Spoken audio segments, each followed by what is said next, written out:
Bonjour et bienvenue dans ce nouvel épisode de DevApps, podcast consacré à l'actualité, au développement et à l'architecture des technologies.net. Nous enregistrons cet épisode le 29 août 2016. Je suis Denis Voituron et je suis accompagné de Christophe Peugnier. Bonjour Christophe, prêt pour une nouvelle saison remplie de podcasts ? Ah ouais, je suis vraiment prêt, ça va être une super saison. J'espère que Microsoft il nous prépare des bonnes actualités. Il y a bientôt MS Experience Ouais. où on nous y retrouve. Donc ouais, je pense qu'il y a une bonne année qui démarre. Ah bah oui, je pense aussi. On va d'ailleurs en parler de toute une série de nouveautés. Ça va être le sujet du jour également, des nouveautés que Microsoft nous a sorties il y a quelques jours maintenant. Et puis, on va commencer également à enregistrer des nouveaux épisodes. Et pour ça, on a également une surprise pour tous nos auditeurs.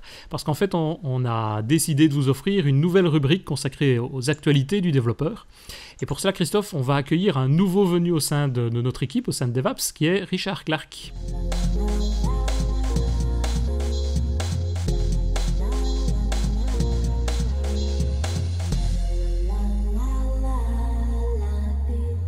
Bonjour Richard. Bonjour Denis, bonjour Christophe. Salut Richard. Ça va bien ? Ça va bien, chaudement. Bah oui, pour nous aussi. Enfin, aujourd'hui, ça va un petit peu mieux, mais c'est très chaud pour le moment aussi. Bah oui, parce que toi, tu es dans le sud de la France, c'est ça, hein ? Dans le Pays Basque. Dans le Pays Basque, voilà. Ouais. Donc on va apprendre à te connaître au fur et à mesure des épisodes. Et quand je disais tout à l'heure en fait que tu es un nouveau, on va dire que c'est vrai au sein de notre équipe de podcast ici, au sein de votre podcast, pour tous les auditeurs. Mais en fait, t'es pas... Ouais. C'est un dinosaure en fait, hein, Richard. Voilà, c'est ça, parce que t'es pas du tout nouveau dans le monde des développeurs.net, puisque si je résume très rapidement, en 96, tu as créé une société qui s'appelle C2I, qui est ta société de conseil en développement et d'architecture informatique, si je me trompe. Oui, absolument. Voilà, et elle est maintenant spécialisée évidemment d'abord dans les technologies VBNet de l'époque, on en parlait un petit peu en off au préalable, et maintenant dans tout ce qui est technologie Microsoft.net. Et tu as été également et surtout le premier MVP francophone reconnu par Microsoft en 2001. Oui, c'est de 2001 ou 2002, je pense, peut-être. Peut-être 2002, je me trompe peut-être, ouais. Ouais, un chouïa après. Mais c'était il y a longtemps, quoi. Ouais, mais c'est très bien en tout cas. Et tu as également été l'auteur, enfin tu es toujours d'ailleurs l'auteur de plusieurs livres, dont un notamment qui est au cœur de Microsoft Visual Basic.net, qui a été publié en 2002, donc à peu près à cette époque-là aussi, et qui est, apparemment tu le disais sur Facebook, peut-être plus disponible à la vente, bien qu'on le retrouve encore en occasion sur Facebook, sur Amazon.fr. Il a été édité par Microsoft Press, donc ça fait déjà un petit temps déjà que ce livre est sorti, mais... Oui, et il y en avait un autre également qui était Formation à ASP.NET, qui était en format un petit peu plus allégé, Ah ouais. et où je faisais de l'ASP.NET avec le bloc-notes à l'époque. Donc, Ah bah, tu vois que ça a bien changé, hein, mais oui. c'est bien que les éditeurs, on en retrouve parfois des aussi légers, mais pas aussi légers que le bloc-notes. Oui. Et personnellement, moi, en tout cas, c'est vrai que je me rappelle de ton blog, parce que c'était pour moi une source de référence, et une référence vraiment importante quand j'avais commencé à faire mes premiers développements. À l'époque, on en parlait en VB3, en VB6 notamment. Et donc, quand on retournait et qu'on avait besoin d'avoir des informations très techniques, on allait directement voir sur ton blog, sur C2I, c2i.fr, et on retrouvait tout ça. Le site existe toujours, bien entendu. Oui, mais pour l'instant, il est un peu mort, quoi. Voilà, tu vas venir nous redynamiser un petit peu voilà, tout via le podcast ici. Je ne sais pas si j'ai résumé, à mon avis, assez fort. Je ne sais pas si tu as quelque chose à rajouter. Non, tout va bien. Et de quoi vas-tu venir nous parler alors dans DevApps ? Que vas-tu venir faire ? L'idée, c'est de présenter toutes les dernières actualités qui concernent le monde des développeurs .NET. Donc, juste une petite rubrique avec qu'est-ce qu'il fallait ne pas rater, en espérant que j'en raterai pas trop, quoi, au cours des dernières semaines. Ouais, c'est très bien. Je pense que ça va être, en tout cas, j'espère, très intéressant pour tous les auditeurs. C'est quelque chose qu'on m'avait déjà fait la remarque, qu'il pouvait être utile de pouvoir venir remettre effectivement dans le podcast. Il y en avait tout au début, mais ça prend un temps fou, et donc c'est toi qui vas te charger de ça. Donc ça, pour moi, ça m'arrange, c'est très très bien. C'est parce qu'il est à la retraite. Ah pardon. Non. Le tyrannosaure n'est pas encore à la retraite. Fais gaffe, il mord. Non, puis comme je fais un peu de veille pour moi-même, quoi, c'est-à-dire que je regarde un petit peu sur tous les sites ce qui se passe, donc autant pour en faire profiter tout le monde. Ouais, c'est vrai. Et donc ça, c'est une rubrique qu'on va retrouver d'ici quelques dizaines de minutes, parce qu'au préalable, on va avoir Christophe principalement, et on va dialoguer sur un sujet, mais de quoi allons-nous parler aujourd'hui, Christophe ? Eh bien, on va parler d'un nouvel outil 2 nouveaux outils, je dirais même, que Microsoft il vient de publier, qui a été chapeauté par Monsieur Catu. Donc on va un peu parler de tout ça. Ouais. On y va ? Vas-y, on t'écoute. Allez, donc c'est mi-août 2016 que Microsoft nous a fait la surprise de mettre en ligne ce toolkit UWP. Alors, l'objectif de Microsoft est clairement de nous simplifier la vie au niveau du développement. Alors on va repartir 4 ans plus tôt lorsque Windows Phone 7 est sorti. Lorsque nous créions un projet, nous avions des templates avec déjà des vues dedans. On nous mâchait un petit peu le travail au niveau déjà de l'ergonomie. On pouvait lancer des projets en panorama, en pivot, etc. Puis en Windows Phone 8, c'était pareil. Tout n'était pas disponible, hein. On avait aussi des autres toolkits qui ont fait leur apparition sur les technos que nous employons, comme le Silverlight. Alors je citerai ici par exemple le célèbre The Windows Phone Toolkit. Et puis après il y en avait d'autres qu'on retrouvait en open source sur GitHub ou je ne sais plus quoi, ou Codeplex je crois. Bah, presque tout le monde, hein, on utilisait des toolkits comme ça et des bibliothèques pour pouvoir se simplifier la vie. Hein. Voilà. C'était parfait, c'était assez génial puisqu'on pouvait démarrer vite un projet. Ouais. Puis lorsque les Universal Windows Platform Apps sont apparus, eh bien on s'est retrouvé un peu le bec dans l'eau avec un projet vide. Tu ouvrais ton Visual Studio et puis c'était Blank Project. Ouais, super. Ouais. Pourtant, la mode aux applications avec, par exemple, des menus burger, comme j'aime bien dire, était déjà bien en place. On le voyait dans toutes les applications de Windows 10, par exemple, qui vient un petit peu des designs qu'on retrouvait sur les mobiles. Microsoft aurait pu nous proposer ce type de projet vide avec burger, mais non. Il a peut-être pas voulu nous imposer un design. Il y avait une réflexion au niveau des designs déjà chez Microsoft. Ils ont essayé d'imposer le métro et puis après ils se sont dit ça marche pas trop. Ils ont même remarqué que certaines applications qui ne suivaient pas les guidelines du design, elles fonctionnaient mieux finalement. Les utilisateurs préféraient ça. Bon, donc en fait ils sont partis sur. Peut-être c'est ça. Après tu sais, on avait déjà discuté avec un épisode de David Catu. C'est une notion de temps et de budget de toute façon. Ouais. Alors nous, on devait rechercher sur la toile un bon sample qui soit pas noyé dans du code inutile afin de reprendre juste ce qui nous intéressait. Bref, on passait du temps à faire ça. Ainsi, avant de pouvoir exécuter notre projet, il s'était déjà passé de longues heures. Je ne sais pas vous, mais moi, j'ai besoin d'aller vite exécuter un projet. Ça me motive, beaucoup même. C'est-à-dire que moi, quand je fais un petit programme, je te jure que je l'exécute tout de suite. Waouh, ça y est, ça marche. Allez, je continue. J'en connais, mais peu qui, ils vont coder. Puis en fait, c'est peut-être le soir qu'ils vont lancer un build, quoi. Moi, c'est pas mon truc.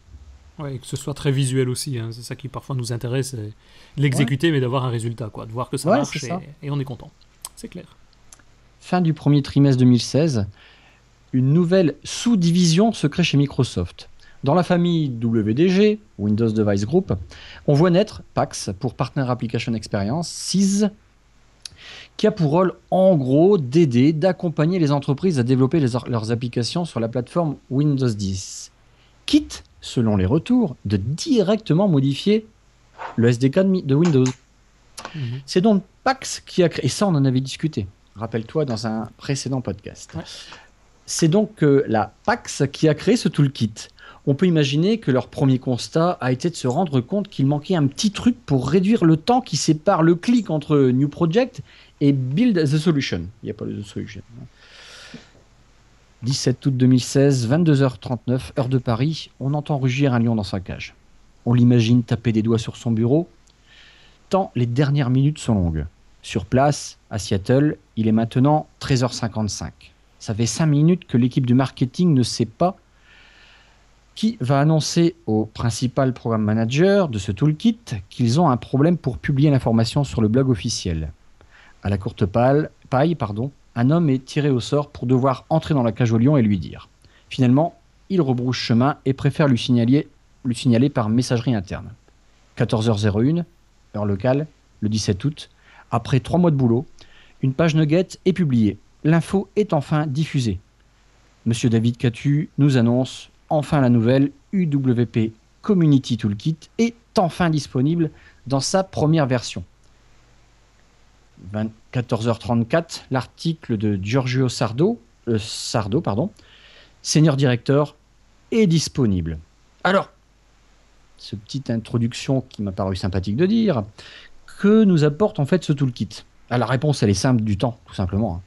Dans votre boîte à outils, vous aviez une chignole, une scie aiguille, un tournevis. Et bien maintenant, on va vous amener une perceuse à percussion, une scie sauteuse et une visseuse rechargeable. Forcément, on va gagner du temps. Bon, on va maintenant regarder ce qu'il y a concrètement dans cette valise, dans cette boîte à outils, comme dirait mon président. En fait, on va retrouver des contrôles, des outils de notification, des outils d'animation, des services un peu de connexion aux réseaux sociaux et des helpers. Pour le moment. On va retrouver ça pour l'instant. Dans la version 1.0. Dans la version 1.0, ouais. Alors, on va regarder, je dirais en vitesse, un petit peu ce que l'on a à l'heure actuelle. On va commencer par la fin, les helpers. Vous savez, ces petits bouts de code que l'on met tout le temps dans ses applications. Bientôt, et c'est vrai qu'on voudrait avoir un template qui est déjà tout dedans, parce que la plupart, on les utilise. Enfin, souvent, on va le reprendre du copier-coller de nos anciens projets. Alors, il existe un helper qui va vous permettre de convertir toutes les couleurs dans tous les formats que vous voulez. Même au format texte. On va peut-être imaginer, par exemple, green.color2color, et bien il va nous retourner le code soit HTML, HSW, vous savez, pour tout ce qui va être jouer sur la luminosité, même la transparence qui va être pris en compte. On va transformer un code HTML en hexadécimal, etc. Donc ça peut être sympathique. Pour la connexion Internet, tout simplement, en une ligne de code, vous êtes capable de dire est-ce que le Wi-Fi est disponible? Ou alors, est-ce que je ne suis pas dans un Wi-Fi avec un forfait limité? Donc ça, c'est aussi des petits trucs sympathiques. C'est ça, c'est toute une série de commandes, enfin de bibliothèques, tu l'appelles, et puis ça te renvoie juste un boulet pour dire oui, tu es dans ce mode-là ou pas, quoi. Ça t'évite de taper le code à chaque fois. Qui n'a jamais dû devoir faire le Bool to Visible Connect Converter? Ouais, les converteurs, c'est des trucs, on se demande pourquoi c'était pas initialement dans le SDK finalement. Exact. Image cache. En fait, tu vas placer une image dans le dossier local temporaire. Et puis aussi la possibilité de déterminer la durée de la conservation de l'image. Des trucs tout con. Alors, c'était pas impossible de le faire, je précise, tout ça on pouvait le faire, mais c'était à toi de retaper l'idée, quoi. Là, tu as une ligne de code. Ou de retrouver tous les composants qui existent un peu partout sur le web, et on était parti à faire la fouille dans les différents systèmes. Est-ce que c'est suivi? Qui l'a fait? Et on commençait à faire sa propre bibliothèque, quoi. C'est vrai que ça simplifie les choses. Et si je puis me permettre, le code de l'image cache est pas trivial. Le code qui est derrière est assez costaud, quoi. Donc ça fait un gros gain de travail. Storage file. Lapsus. Lecture-écriture des données, textuelles ou binaires, dans le dossier local ou le dossier cache. Stream, lire un fichier avec différents formats d'encodage. Télécharger une URI, la stocker en local ou pas, etc. Le Visual Tree Extension, en fait, dans votre arborescence du fichier XAML, vous allez maintenant très très facilement, je veux le premier ou le dernier. Voilà, en fait, vous vous baladez dans votre XAML, au même titre qu'on se baladerait dans les nœuds d'un XML. Ouais, c'est ça. Ça, c'est une bibliothèque, ça m'a frappé, je vais dire, quand je l'ai vu, parce que nous, depuis le début, dans les projets, c'est un code source qu'on a trouvé, je sais plus, sur un site open source, et qu'on a récupéré pour pouvoir intégrer dans toutes nos applications, parce qu'on en a besoin à chaque fois. Chaque fois qu'il y a du XAML qui se génère et qu'il faut pouvoir aller le modifier, le manipuler, tu as besoin de ça. D'un Visual Tree Extension, nous c'était un Visual Tree Helper, mais c'est la même chose. Donc c'est vrai, comme tu dis, pourquoi ça n'existait pas depuis le début, quoi. Exactement. Wink Event Listener. Alors celui-là, il est un peu costaud expliqué, parce que je ne l'ai pas bien compris. Denis, je t'avais demandé un petit peu, je t'avais pingé en me disant regarde un peu ce truc-là, moi je ne l'ai pas compris, parce que je l'utilise, je vois pas à quoi ça servait. Qu'est-ce que tu en as compris de ce truc-là? Moi, je ne l'ai pas encore utilisé non plus, mais d'après ce que j'en ai compris, tu abonnes à ton objet, tu abonnes un événement, et il te dispose simplement deux types d'événements, un événement de construction et de destruction, si je me rappelle bien. Donc il va me dire quand est-ce qu'il va être détruit, ou je n'ai pas bien compris à quoi ça pouvait me servir? Si j'ai compris, c'est ça. Maintenant, il faudrait aller voir plus en détail par rapport aux exemples et par rapport au code, de voir, je suppose, notamment quand tu changes de page, tu as forcément des objets qui vont pouvoir être automatiquement détruits lors de la navigation, par exemple, et je suppose qu'il va nous simplifier la vie par rapport à ça. Mais c'est un objet tout simple à utiliser, il n'y a presque rien à l'intérieur, quoi. Il y a deux événements, je crois que c'est tout. Exactement. Je veux rappeler que tous ces sites n'étaient pas impossibles avant. Hein. Attention, hein. Encore heureux. Mais maintenant, c'est ramené en très très peu de lignes de code. Vraiment, c'est ça qui est génial en fait. Ouais, c'est ça. Maintenant, on va passer aux services. Alors, les services, ça va être des connexions Internet. Par exemple, Bing. Il existe un service Bing qui va vous retourner une recherche selon un ou deux mots-clés dans votre moteur de recherche préféré, Bing.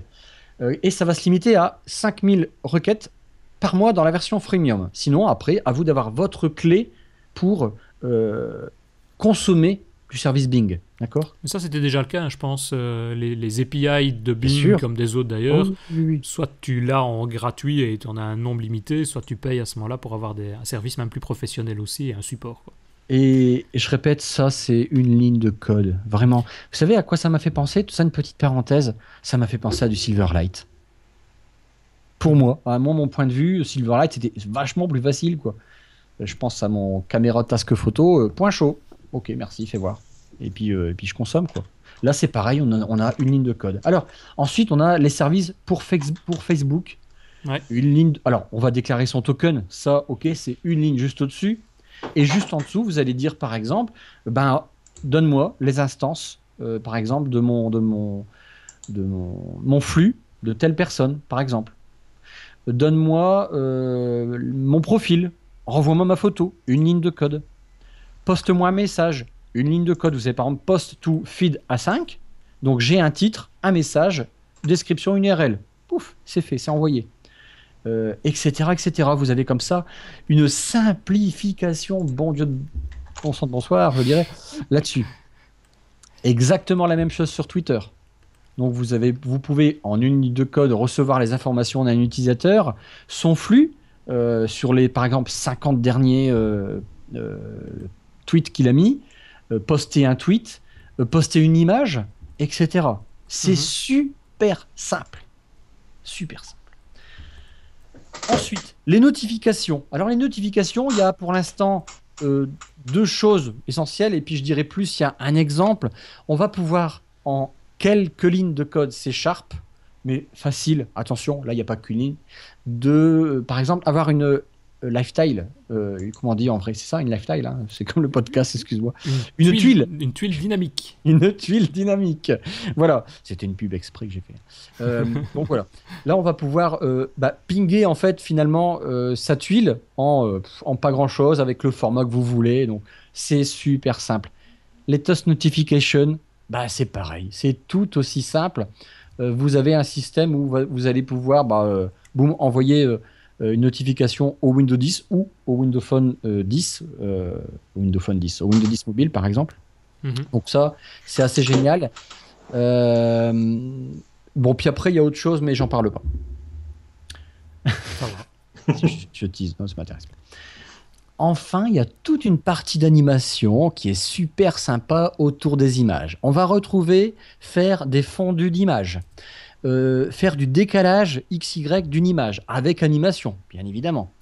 Faire du blur. Alors le blur, c'est-à-dire le comment on appelle ça, le brouillé, je sais pas comment ça se dit en français. Hein.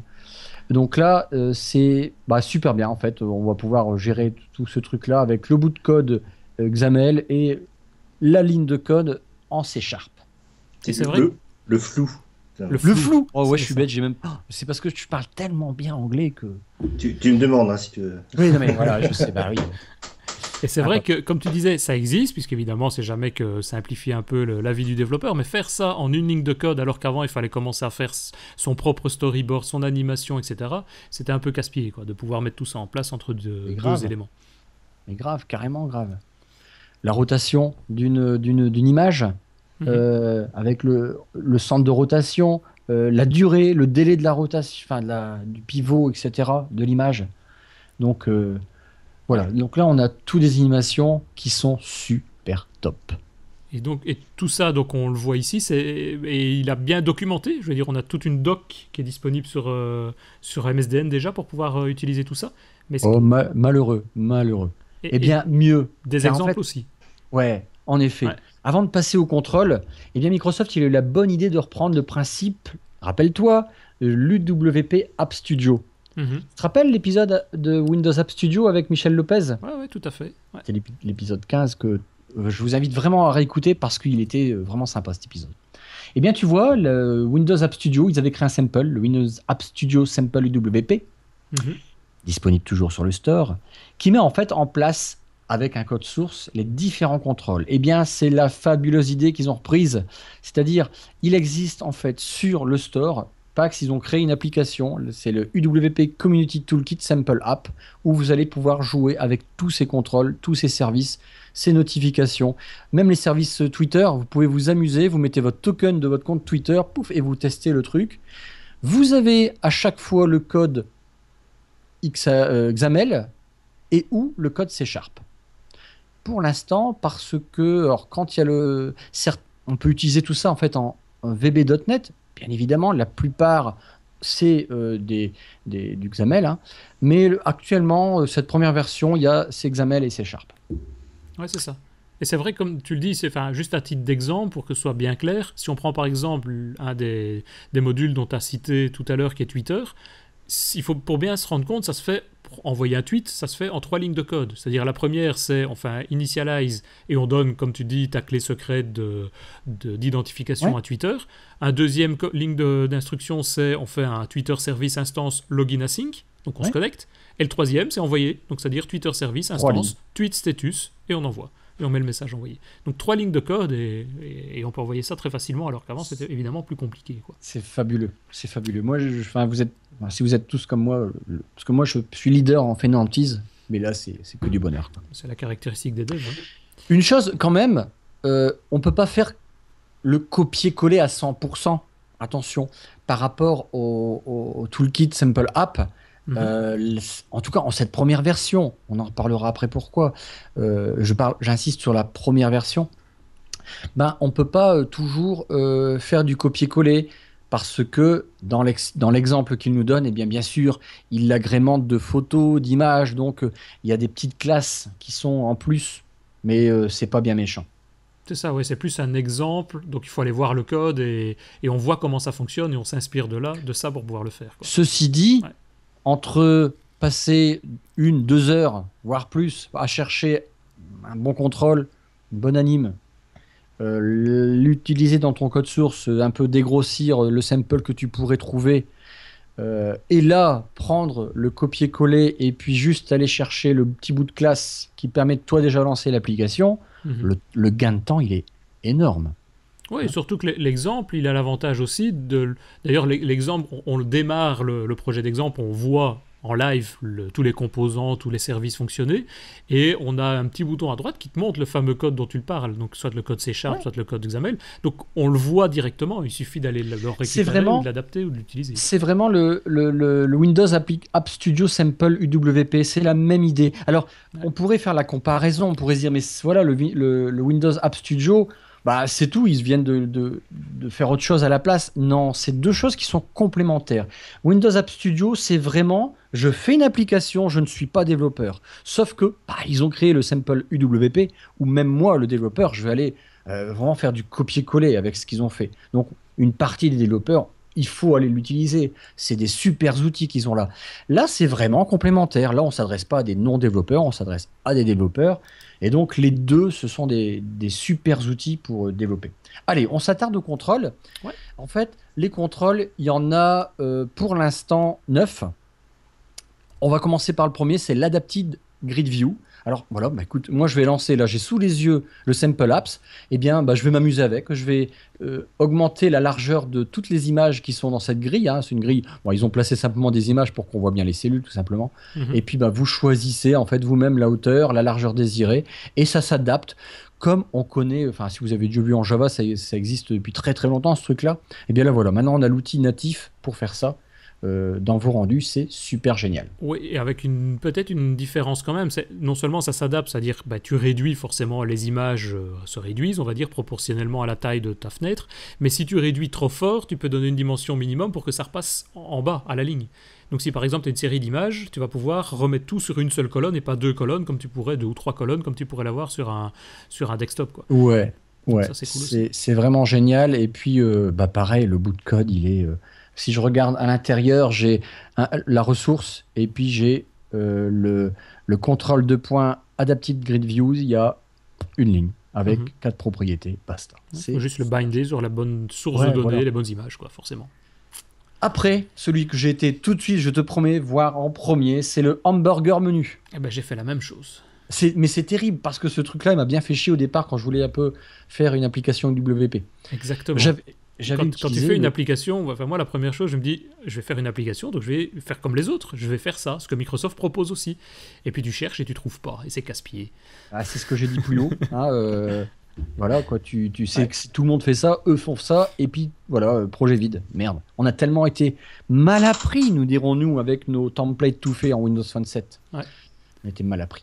Alors, ce menu burger, vous le connaissez tous, on va pas le redécrire. Donc là, par contre, il vous propose de choisir l'arrière-plan de n'importe quelle couleur que vous souhaitez. La largeur, en fait, le display mode, quand tu utilisais le split view, tu avais plusieurs choix par défaut. Il est déjà fermé, il est semi-ouvert, il est tout en haut et puis tu cliques sur un bouton, il n'y a rien à gauche, mais c'est à ce moment-là que tu vois un menu descendre, etc. Tu choisis la largeur, la hauteur, bref. Donc, et puis le bout de code, effectivement, tu ne peux pas directement le copier-coller parce qu'il y a des data types par rapport à ce sample, attention. Mais sinon, ça marche très très bien. Ce data type, j'en parlerai après, où on peut retrouver en fait, par exemple, le photo data item qui propose dans le sample, ça se trouve en 30 secondes, tout cassé. J'avance. Nous avons aussi le range selector. Alors le range selector, il est vraiment sympathique. Vous connaissez tous les sliders horizontaux. Et bien là, en fait, vous allez pouvoir choisir une échelle d'une valeur à une autre valeur, un minima, donc avec 2 slides sur la même barre. Donc très très facile et ça peut être bien utile. L'image eggs. Donc là, en fait, vous avez des placeholders de différentes images que vous pouvez ajouter dans toute une liste. Moi, j'en ai jamais eu l'utilité, donc je me projette pas dans ce contrôle. Non, si, moi ça m'intéresse parce que c'est une extension aux composants images. Et moi, ce qui m'intéresse surtout, c'est comment on appelle ça, la machine à laver, là, comme dirait le petit truc qui tourne. C'est-à-dire, non, d'avoir, quand tu as un chargement d'images sur Internet, ça peut prendre un certain temps pour aller la récupérer. Et là, tu as le petit waiting, le petit curseur d'attente qui s'affiche et donc qui tourne en permanence. Et donc ça, tu peux le configurer, tu peux lui donner différentes tailles, etc. Oui. Donc ça peut être sympa. Et tu as remarqué la simplicité de mise en place? Ah oui, on le prend et c'est tout. C'est un composant. C'est limite écœurant, quoi. Pour ceux qui ont travaillé avant pour le faire eux-mêmes. Le Hiderer, alors excusez-moi de la prononciation, Hidered TextBlocks. C'est un TextBlock avec en tête. C'est un TextBlocks avec en tête. J'aurais pensé aussi le TextBlock avec en tête. Celui-là aussi, j'aurais aimé. Tu vois, c'est tout con, c'est l'autre. Mais celui-là, il est juste génial. On a déjà l'en-tête. Je sais pas si toi comme moi, mais ça me faisait toujours chier de mettre un stack panel avec le machin. Et combien de fois faire ça? Bon, voilà, en fait. Mais écoute, j'ai trouvé... Comme tu dis, il faudra, à mon avis, peut-être dans une version suivante, avoir la même chose, mais avec d'autres types de composants et pas uniquement le text block, dans lequel tu peux mettre que du texte avec une en-tête au-dessus. Mais ça a l'avantage que l'en-tête soit déjà formatée en format titre 1, donc ça donne la couleur par défaut de l'application. C'est vraiment génial. Mais c'est un gain de temps monstrueux, ce truc. Ah oui, parce qu'en gros, c'est un composant, 2 propriétés, propriété du titre, enfin l'en-tête, et propriété du contenu. Alors, et ça se met en dessous ou à droite, j'ai vu. Voilà, c'est ça, en vertical ou horizontal. Moi, une extension de ce truc-là, c'est d'avoir le texte qui soit disable, enable, et que ce soit aussi un text box selon le choix. C'est ça, ouais. Ça serait pour moi l'évolution V2. Text box ou autre chose. Pourquoi pas un autre type de composant. Ouais, la V3 peut-être la autre chose. Ouais, tout à fait. Radial jauge. Radial jauge, il est super génial pour ceux qui veulent faire des tableaux de bord, des interfaces. On peut s'imaginer une solution sur tablette qui permet de modifier telle ou telle chose. En fait, vous avez le radial jauge. Je sais pas comment décrire ça. Vous avez tous vu, vous savez ce que c'est. Je ne décris pas. C'est un compteur de voiture. Hein. Comme un compteur de voiture, voilà. Une évolution pourrait être que là, il y a un dégradé d'une valeur de couleur à une valeur à fond. On pourrait imaginer qu'on part du vert jusque le rouge avec un super dégradé radiant. Bon, vous m'avez compris. C'est la première chose à quoi j'ai pensé. Je dis, oh putain, la future évolution de ce truc, ça va être ça. Mais ça, c'est juste génial. On peut modifier tout ce qu'on veut là-dedans. Ça a dû être un petit peu casse-couille pour développer, mais je suis bien content qu'il l'ait fait. Ouais. On peut imaginer aussi que lorsque je déplace si c'est un truc touch, que j'ai pas le choix d'avoir. Voilà, je reste sur l'écran et non pas sur les tics, mais non pas sur les. Pas pouvoir mettre de entre deux. Mais voilà, c'est un super contrôle. Mhm. Le contrôle Top Moumout aussi, c'est le Slidable List Item. Alors celui-là, c'est le contrôle que vous avez par exemple dans Outlook.com, application mobile, quand vous souhaitez par exemple supprimer ou flaguer un email. Mhm. Je me trompe pas, hein. Ouais, Ouais, c'est c'est celui-là. ça. On glisse à gauche, on glisse à droite un élément, un item de la liste. Il est pas monstrueux ce contrôle-là? Ah, moi, rien que celui-là, je suis partant, hein. Celui-là et l'hamburger menu. Oh putain, mais celui-là, mais là tu t'imagines. En fait, t'as envie de créer une application. Tu dis Ah putain, ouais. faut que j'utilise ce truc. Il est super génial. Donc tu choisis les couleurs pour le slide vers la gauche, le slide vers la droite, enfin le sweep, pardon, pas le slide. Mais c'est énorme. En fait, tu t'amuses rien qu'avec le sample app, quoi. Ouais. Et il possède un data template, donc tu peux mettre tout ce que tu veux dedans aussi. Mais c'est. Oh ouais, non, mais c'est. Voilà, c'est. Ce qui bluffe aussi, c'est que tu demandes tout de suite à voir le code. Et là, tu dis, oh merde. Voilà, quoi, c'est génial. Ouais, il est assez complet, hein. On peut définir enfin pas le pourcentage, mais le nombre de pixels à gauche dans lequel quand tu déplaces vers la droite, à partir de quel moment il va considérer que c'est actif. Donc que ton mail est passé en lu ou en non lu, ou a été supprimé, des choses comme ça. Donc est-ce que c'est un petit peu, est-ce que c'est juste un petit clic, ou bien Et est-ce là, que je c'est pense long à ce que disait Richard, et on s'imagine pas derrière tout le bout de code qu'il y a, quoi. Ah ouais. Bah si, on peut s'imaginer, parce qu'on va reparler par après. Mais... Bah si, on peut s'imaginer. Un des contrôles qui pourrait finalement être imbriqué avec celui-ci, c'est le pull to refresh list view. Ouais. Quand vous êtes, si vous connaissez pas, enfin si vous connaissez tous, mais vous êtes sur Facebook par exemple, ou je sais pas moi, Social Weather par exemple, vous descendez le slide pour rafraîchir, pour avoir plus d'informations, pour en fait actualiser la liste, tout simplement. On glisse la liste vers le bas et il y a un petit curseur d'attente qui apparaît en haut pour dire c'est en cours de rafraîchissement. Voilà. Donc ça, c'est un contrôle monstrueux. Et enfin, il y a le Rotator Tile. En fait, c'est un petit peu lié aux notifications. Mais là, finalement, il nous propose le code pour les tuiles animées qu'on peut mettre dans des applications. Moi, je les avais développées à l'époque du Windows Phone dans mon application, qui est des sortes de tuiles animées, cliquables ou pas. Et voilà, l'idée, elle est là. Elle est géniale. Ouais, pour faire défiler des images ou ce genre de choses ou du texte, ça peut toujours être sympa. Exactement. Et ça peut être très sympathique parce que voilà, on a pris l'habitude de ces tuiles dynamiques dans notre homepage de notre OS préféré. Donc ça donne déjà une bonne liste de composants. On est évidemment conscient que ça va s'améliorer, qu'il y a des nouvelles versions qui vont arriver. Mais dans le composant dont on est en train de parler, qui est UWP Community Toolkit, il y a le mot communautaire, community. Tu sais peut-être nous dire pourquoi ? Un des points qui est très important, tout ce qui touche, c'est que tout ceci est en open source et tout est disponible sur GitHub. Notons que pas mal de contributeurs sont francophones et qu'ils ont bossé avant la mise à disposition officielle du toolkit. Allez, je vais citer que les francophones: Samuel Blanchard, par ordre alphabétique, Laurent Bugnon, nous avons reçu aussi, Rudy Young, on a pu présenter, Thomas Nigro. Thomas Nigro, si vous ne connaissez pas son nom, vous connaissez sur quoi il a travaillé en France, c'est-à-dire VLC sur Windows 10 et compagnie. Mais aussi quelques-uns des évangélistes de DX France qui ont aussi pas mal contribué. Vous retrouverez leur nom dans le GitHub, qui est extrêmement bien suivi. Petite parenthèse, pourquoi toute cette partie open source est bien suivie ? Parce que Monsieur Catu est vachement actif en open source. Il a l'habitude déjà de bien gérer tout ce qui est open source sur Babylon, vous savez, le moteur 3D.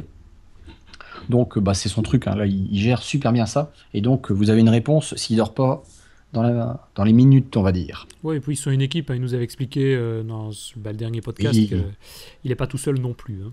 Il est à la tête de ça, mais il n'est pas tout seul. Et qu'est-ce qui va se passer alors maintenant ? On a un composant, un toolkit, qu'est-ce qu'on fait ?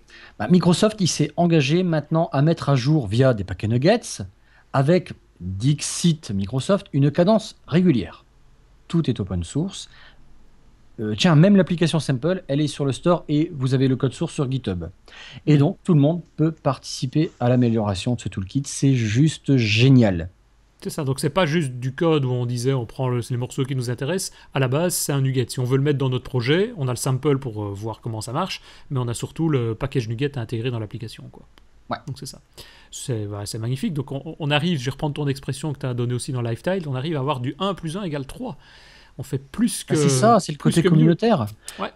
C'est-à-dire que là maintenant, c'est encore plus fort. Microsoft, il a annoncé que selon les feedbacks de cette communauté, enfin les gens qui vont tourner autour de ce toolkit, ben, ils vont en fait en enrichir le futur SDK de Windows 10. Vous vous rendez compte que en fait, on devient acteur direct avec une forte influence sur le futur SDK. Enfin, les outils qu'on va pouvoir modifier. Oui, c'est ce que David nous avait expliqué. Hein. S'il y a des fonctionnalités nécessaires pour le développement, il y a possibilité d'interagir avec les équipes pour qu'ils puissent venir directement rajouter des fonctionnalités même dans Windows si c'est nécessaire, quoi.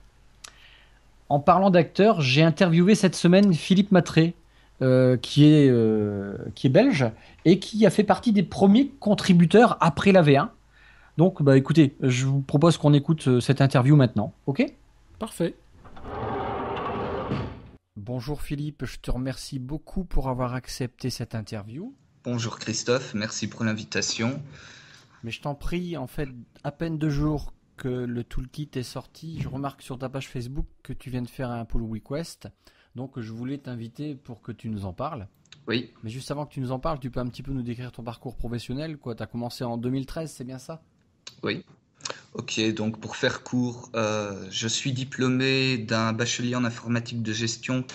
Suite à mon diplôme, j'ai été bosser à Paris chez MC Next. Ouais.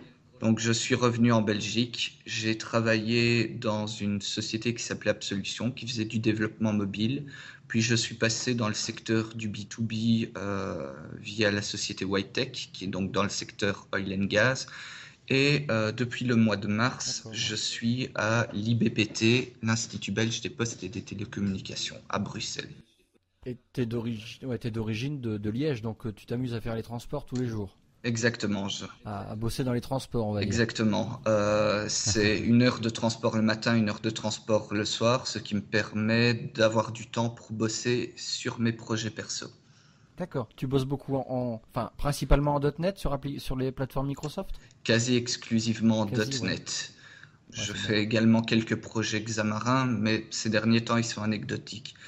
D'accord. Alors, l'UWP, Community Toolkit, t'as été surpris de voir ça arriver ? Je n'ai pas été surpris, mais j'ai été très content de le voir arriver. On avait connu un toolkit sur Silverlight, on avait connu un toolkit sur WPF. Il y en avait plusieurs sur WinRT. Donc là, en voir un arriver sur UWP, fantastique. Ouais, moi aussi, je rejoins ton enthousiasme. Il était temps qu'ils nous sortent ce toolkit.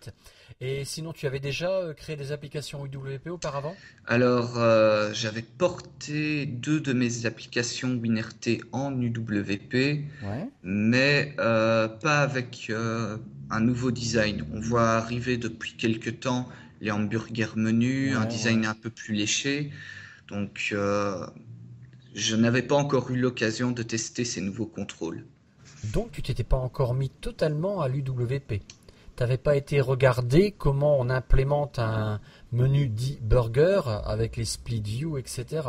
Exactement. Il y a quelques semaines, j'ai téléchargé le projet Template 10 de Jerry Nixon. Oui, c'était le template le plus connu. Et dans ce projet, j'ai vu quelques contrôles, la bonne façon de procéder pour développer des apps UWP. Bon, ça reprend tout ce qu'on connaît déjà, le pattern MVVM, quelques contrôles bien écrits en XAML, parfait. Ouais. Donc ici, dans le dernier projet que je développe à titre privé, j'ai utilisé donc Template 10 et le nouveau projet mené par David Catu. D'accord. Alors si on parle du côté communautaire, je vois que tu avais déjà un compte GitHub où tu avais déjà mis des projets perso, mais là c'est la première fois que tu vas faire un pull request sur quelque chose de commun, de communautaire. C'est mon premier pull request, oui, tout à fait.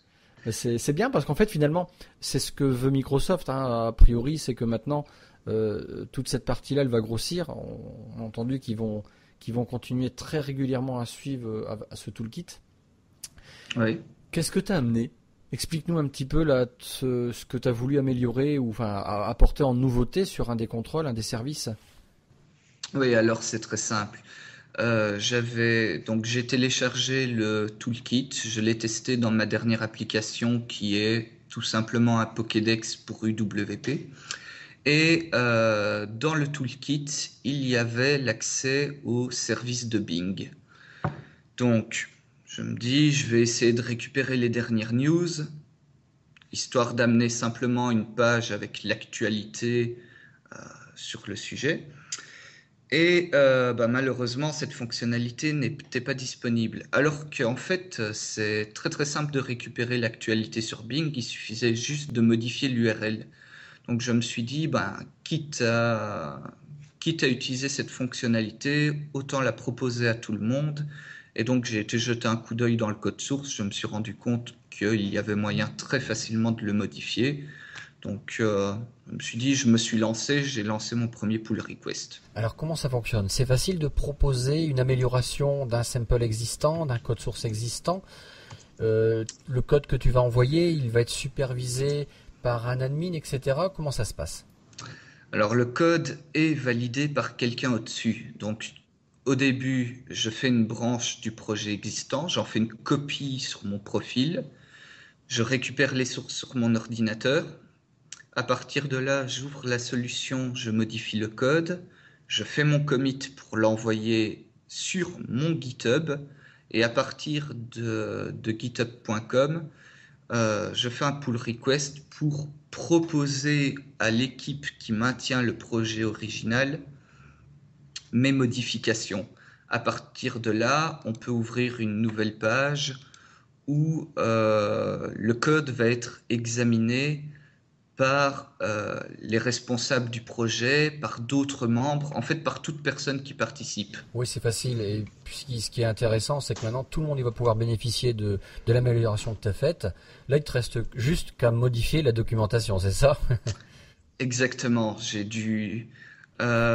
Pour moi, ça a été vraiment très enrichissant parce que je me suis rendu compte que ce projet, contrairement à de nombreux projets professionnels sur lesquels j'ai travaillé, est un projet qui est extrêmement bien écrit.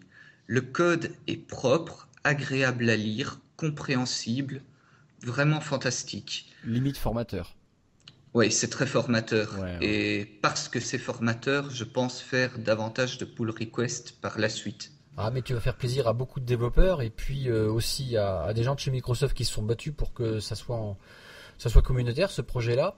Et sinon, tu avais utilisé l'application qui ont sorti en même temps, le WP Community Toolkit Sample App, qui était disponible en même temps, dit d'ailleurs.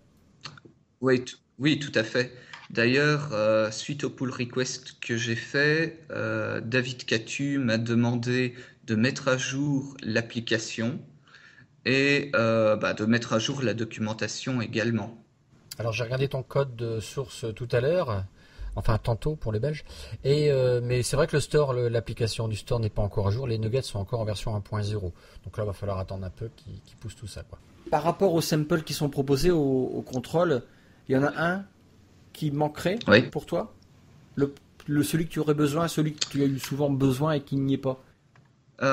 Pour moi, ce serait le Data Grid View.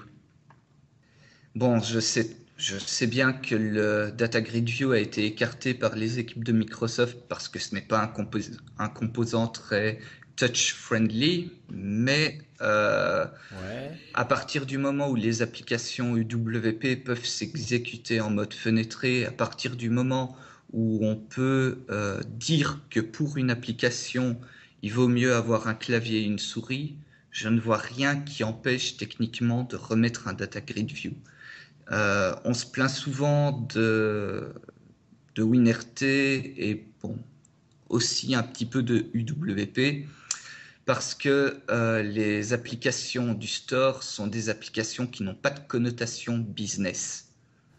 Alors c'est marrant parce que j'en discutais avec Denis il y a quelques jours de ça, et on avait la même remarque.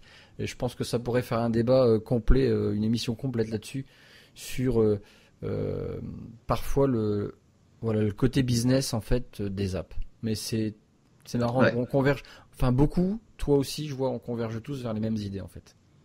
Ouais, tout à fait. Bah écoute Philippe, je te remercie beaucoup pour ton expérience, ton retour là-dessus.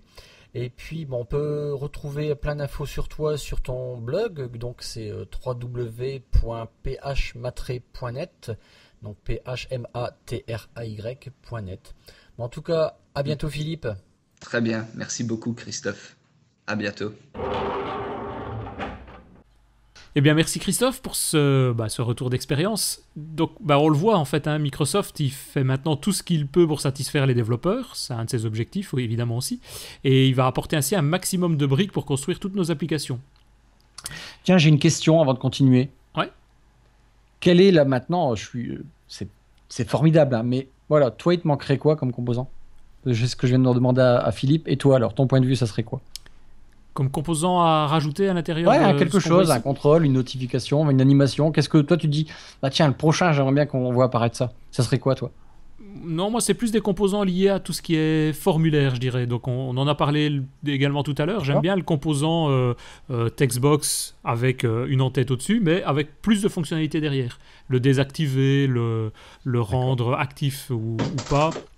Avoir la possibilité de rajouter des propriétés, un peu comme on a dans du Windows Forms, où on a toute une série de composants avec juste une propriété qui dit ça je l'active ou je désactive, et avoir ça ainsi sur une multitude de fonctionnalités présentes dans les données. Ben, c'est peut-être parce que je suis plus dans des applications de type métier, de type business, où on a besoin d'avoir ce genre de choses. Quoi. Ouais. Et toi Richard? Oula, c'est une bonne question. Non, là j'ai pas vraiment d'idée immédiate. Il nous prend à froid. Hein. Ouais. Alors, et moi, Christophe, moi, une palette de couleurs. Ah ouais. Un bouton avec un choix de palette de couleurs. Facile à mettre en... Enfin, voilà, j'ai même pas facile. Forcément, je sais que ça sera facile. Mais un truc, pouf, quelle couleur tu veux? Celle-là. Ok, merci. Au revoir. Ouais, c'est vrai. C'est vrai que c'est des composants qu'on avait de base aussi. Je mets encore dans Windows Forms à la base, enfin dans les composants classiques, on avait un sélecteur de fichiers pour enregistrer, pour sauver, pour lire, et on avait la palette de couleurs qui était directement disponible. Hein. Faire des impressions, même chose. Donc tout ça faisait partie de ce CM, ce Common Dialogue. Donc c'est bien. Et qu'est-ce qu'on a besoin alors pour l'utiliser? Bon, il faut au moins l'update 3 de Visual Studio 2015. Okay. Qui est... Voilà. Et il faut le Windows 10 SDK, la build de 10.586 ou supérieur. Voilà, c'est ce qu'il faut. Donc une des dernières versions des outils de dev, quoi, de développement, ce qui est logique. Okay. Et en pratique, pour l'installer? L'installer, tu vas dans ton menu Tools. Alors moi maintenant, j'ai un Visual Studio en anglais. J'adore. Du coup, c'est Nuggets Package Manager. Tu vas sur le recherche de solutions. Tu tapes UWP Community Toolkit, Enter, et là tu as à peu près 6 paquets de mémoire, un truc comme ça. Ah, il n'y en a pas qu'un qui reprend tout alors? Ben non, t'es pas obligé de tout mettre. C'est bien, c'est quelque part. Ce qui est très bien, ouais. C'est très bien, bien sûr. C'est excellent. Donc tu vas retrouver soit l'UI, soit les notifications, parce que tu veux utiliser que les notifications. Tu vas utiliser soit par exemple les services. Donc tu vas choisir les paquets que tu veux installer. Il doit y en avoir 5 ou 6, je sais plus. Et puis tu cliques, boum, ils se mettent dans... T'as les paquets nuggets, et puis basta, quoi. Après c'est finger in the noise, vraiment. Tout est sur GitHub, donc là vous retrouvez, tout à l'heure je disais qu'on ne trouvait pas automatiquement le photo data item. Bon, en fait c'est juste un titre, un string titre, un string catégorie, puis un string ça m'énerve en anglais de brin, thumbnail, c'est les vignettes. Ouais. Voilà quoi, tu retrouves tout le code source de tout, c'est du méga open source quoi. Mm-hmm. Ok, on va voir un petit peu comment tout ça va évoluer, c'est très bien. En tout cas, merci, c'est un bon résumé. Je pense qu'on a besoin juste de la dernière version de Visual Studio, comme on l'a dit, et d'une des dernières versions de Windows 10. Et une fois que le package NuGet, ou les packages NuGet sont téléchargés, on dispose ainsi d'une multitude, comme on l'a vu, une multitude de composantes, fonctions d'aide, donc des helpers notamment, qui vont nous permettre de créer nos applications UWP beaucoup plus facilement que ce qu'on avait au préalable. Donc on va, pour résumer simplement, retrouver des convertisseurs de couleurs, de visibilité, des aides à la connexion Internet, dans quel mode on est, etc. À la gestion des fichiers, tout ça, on peut se retrouver dans les helpers. On va retrouver également tout ce que tu l'as dit, des services de connexion à Bing, à Facebook, à Twitter. Tout ce qui est effets graphiques, donc ils vont être utilisés fréquemment. Donc on a parlé du blur et il y en a toute une série d'autres. Et toute une série de contrôles, tels que les fameux hamburger menus, des jauges, des sélecteurs, des grilles adaptatives, etc. Et on vient de le dire aussi, tout ça en open source, modifiable donc par tout le monde, avec évidemment approbation de Microsoft bien sûr, et il y a David qui se trouve derrière pour vérifier tout ça. N'importe qui ne peut pas faire non plus n'importe quoi dans le toolkit, c'est bien évident. Et je pense qu'on a fait ainsi un tour assez complet de ce UWP Community Toolkit. Je ne sais pas si Christophe, si tu as d'autres infos à nous donner avant de passer à la suite. Non. J'ai pas d'autres infos et puis je suis juste content. Et puis a priori, ça sent la petite mise à jour dans quelques jours là. Ouais. Et puis on pourra peut-être même, si on veut avoir ça de manière, ou si les auditeurs veulent avoir ça de manière plus complète, je pense qu'il y aura peut-être un article surprogrammé qui va bientôt être fait. Je sais pas si tu as d'autres infos. En fait, voilà, pour le prochain numéro, pas celui qui va paraître, vous connaissez certainement tous programmer.com, le magazine Programmer. Ouais. Richard, il a dû le voir, il a dû avoir le numéro 1, je présume. Non, presque, oui. Numéro 0. Ouais, on va mettre un article là-dessus, pour pas celui-ci, celui d'après. On va retrouver tout le détail de notre conversation sur. Vous pouvez vous abonner en PDF aussi, tiens. C'est programmer.com. C'est comme ça qu'on l'a fait. D'accord. Moi, je fais plutôt en format papier parce que j'aime bien. Oui. Bien voir ça. Les PDF, c'est pas encore mon truc. Mais voilà, donc il y a les deux, vous avez le choix, c'est assez génial. Super magazine. Moi, je préfère le PDF parce que le papier, je le paume, tu vois. Je le dépose quelque part et après, je sais plus où il est. Le PDF, il est toujours dans mon PC. Et le PC, je le paume pas. Ça, c'est. En fait, on peut avoir les deux, même si vous voulez. Et si tu veux, moi, j'ai une méga pile qui pèse 1 tonne de tous ces magazines. Vraiment. C'est un truc de fou, quoi. Voilà. J'ai pas le numéro 1, par contre. Ouais, ça, moi non je dois avoir le numéro peut-être 15, un truc comme ça. Tu demanderas à Richard, comme ça il va te le donner. Voilà, je vais lui vendre, oui. Voilà. Collecteur. Je sais pas si tu as d'autres remarques, toi, Richard, sur la présentation qu'on vient de faire sur les... Oui, j'avais 2 remarques. La première, tu me demandais là au niveau des contrôles, donc du coup, ça y est, c'est arrivé au cerveau. Tout ce qui est graphe. Alors, je sais que c'est extrêmement compliqué, et puis après, il y a peut-être les problématiques avec des éditeurs qui proposent ça en standard et qui les vendent. Mais tout ce qui est graphe, tu sais, les linéaires, les barres graphes, ou ce genre de choses, c'est vrai que c'est un peu sophistiqué, mais ce serait sympathique d'avoir quelque chose en open source quelque part, quoi. C'est vrai que tu fais une bonne remarque. Je me suis toujours posé la question. Il faudra peut-être une fois demander que ce soit David ou à quelqu'un d'autre de Microsoft, mais quelles sont les relations comme ça avec les éditeurs externes? Parce que sur certains, ici on marche un petit peu sur leur plate-bande, mais sur certains, ça risque de les ennuyer un petit peu, quoi. Je ne sais pas. On pense à Telerik, par exemple. Ouais. C'est sûr que là, Microsoft, il va pas oser non plus faire mal à ses partenaires, finalement. Enfin, des partenaires, pas des partenaires, parce qu'il n'y a pas d'engagement, je présume. Mais demain, ils me sortent un logiciel qui fait des devis tout seul, ça va me faire mal, quoi.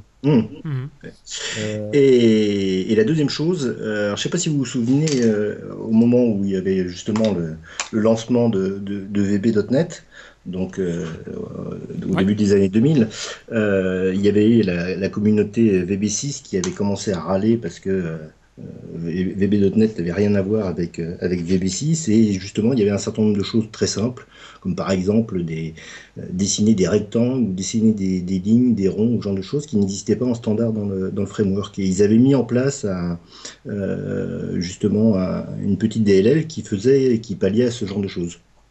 Et le seul problème, c'est que ils avaient lancé ça au tout début. Il y avait une quinzaine de contrôles à l'intérieur qui étaient très bien, mais après ça n'avait pas vécu. Et donc c'était tombé un petit peu dans l'oubli. Là, moi je fais confiance à David et puis à toute l'équipe qu'il y a derrière pour faire vivre. Et puis là, on est véritablement en open source, donc je pense que ça va bien vivre, mais il faut faire attention à bien participer, à les encourager pour que... moi, je suis mauvais exemple parce que je ne vais pas pouvoir avoir le temps de participer dessus, mais si vous avez 5 minutes de temps en temps, de bien participer sur ce projet pour le faire vivre, pour que tout le monde puisse en bénéficier, quoi. Je pense que c'est capital.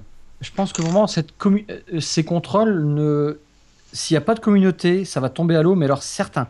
Je pense qu'il y a même un engagement de certains de chez PAX pour cet aspect communautaire.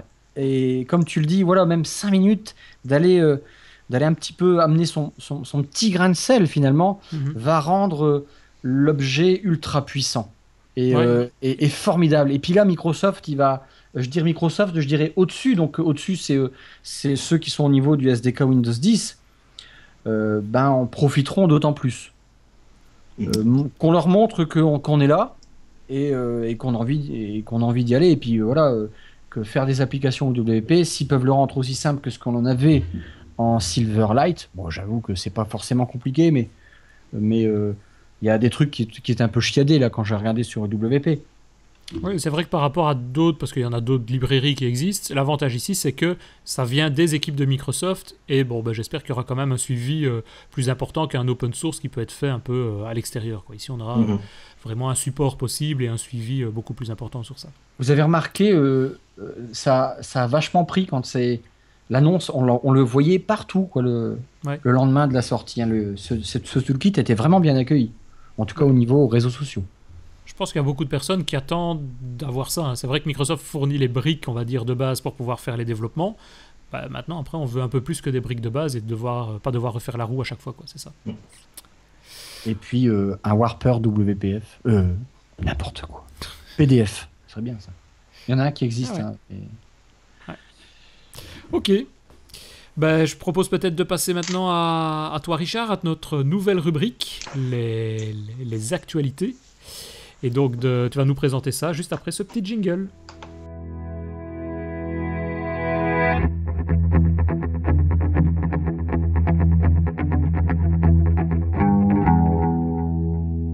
Bon, oui, donc on va commencer un petit peu l'ensemble des actualités. Donc j'ai essayé de décomposer ça en plusieurs parties. Première partie qui concerne tout ce qui touche j'allais dire au cœur, c'est-à-dire à Windows 10 et consorts. Donc bien sûr la première grande nouveauté de cet été, c'était l'apparition du Windows 10 Anniversary Update. Donc du coup on a tout un tas de nouvelles API qui sont maintenant enfin à notre disposition, avec lesquelles on peut s'amuser. Donc bien sûr là, dans toutes les news que je vous donne, vous retrouverez sur le blog du podcast l'ensemble des liens qui vous permettent d'aller voir en détail tout ce que je vous raconte. Donc pour le Windows 10, les nouvelles API, qu'est-ce qu'on a en gros? Ben, on a le support des GIFs animés, donc pour ceux Ah ouais. qui veulent s'amuser avec ces petits GIFs. On a le support des extensions. Alors, on parle beaucoup des extensions pour Edge.